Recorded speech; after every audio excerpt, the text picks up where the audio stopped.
ভাইয়া। আমার নাম ইমন। হ্যাঁ ভাইয়া, ভালো আছেন? এখানে 7 লাখ টাকা আছে ভাইয়া। হ্যাঁ, 10 থাকার কথা ছিল, মানে একটু ক্রাইসিস, মানে বুঝেন না, ব্যাংকও দিতে চায় না। 10 লক্ষ টাকা দেওয়ার কথা ছিল, কিন্তু দিয়েছে 7 লক্ষ টাকা। আর এভাবে বিভিন্ন প্রজেক্টে কাজ দেওয়ার আশ্বাসে জাতীয় নাগরিক পার্টিকে 48 লক্ষ টাকা চাঁদা দিয়েছেন ক্ষুদ্র উদ্যোক্তা এক নারী। কিন্তু পরবর্তীতে তাকে কোনো কাজ বা প্রজেক্ট কিছুই দেওয়া হয়নি। তবে এটিকে চাঁদা নয়, ডোনেশন বলে দাবি করেছে এনসিপি, যার একটি ভিডিও সামাজিক যোগাযোগ মাধ্যমে ছড়িয়ে পড়ার পর বিভিন্ন মহলে শুরু হয়েছে বিতর্ক।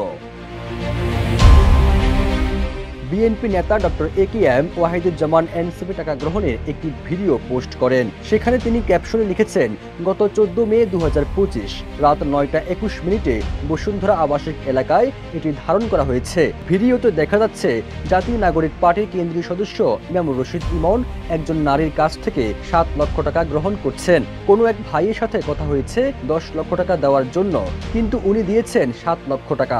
ভুক্তভোগী ক্ষুদ্র উদ্যোক্তা ওই নারী জানিয়েছেন, বিভিন্ন প্রজেক্টে কাজ দেওয়ার আশ্বাসে তিনি জাতীয় নাগরিক পার্টিকে বিভিন্ন সময় প্রায় 48 লক্ষ টাকা দিয়েছেন। আমি বলছিলাম ওনাকে, কিন্তু 7 আছে আপাতত।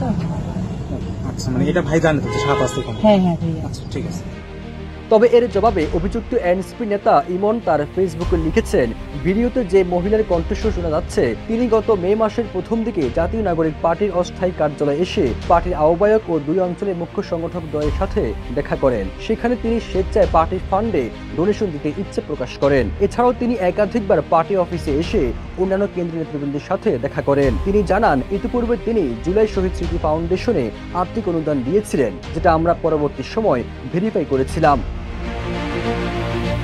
তিনি আরো লিখেছেন, সেদিন সন্ধ্যায় সেই মহিলা পার্টি ফান্ডে 10 লক্ষ টাকা দিবে বলে পার্টির পক্ষ থেকে একজনকে পাঠাতে বলেন। পার্টির পক্ষ থেকে সে ফান্ড সংগ্রহের দায়িত্ব আমাকে দেওয়া হয়। আমি আমার দায়িত্বশীলতার জায়গা থেকে ফান্ডটি কালেক্ট করে কোষাধ্যক্ষের কাছে জমা দেই। আমি পার্টির একজন সদস্য হিসেবে শুধুমাত্র আমার উপর অর্পিত দায়িত্ব পালন করেছি, এর বেশি কিছু নয়।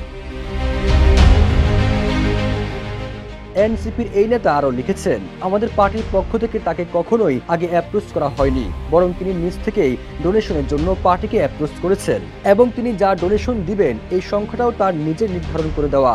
আমরা তাকে কোনো কিছুই বলিনি। এছাড়া এনসিপি কখনোই ডোনেশনের বিনিময়ে কোনো কিছু সহযোগিতা করার কমিটমেন্ট করেনি।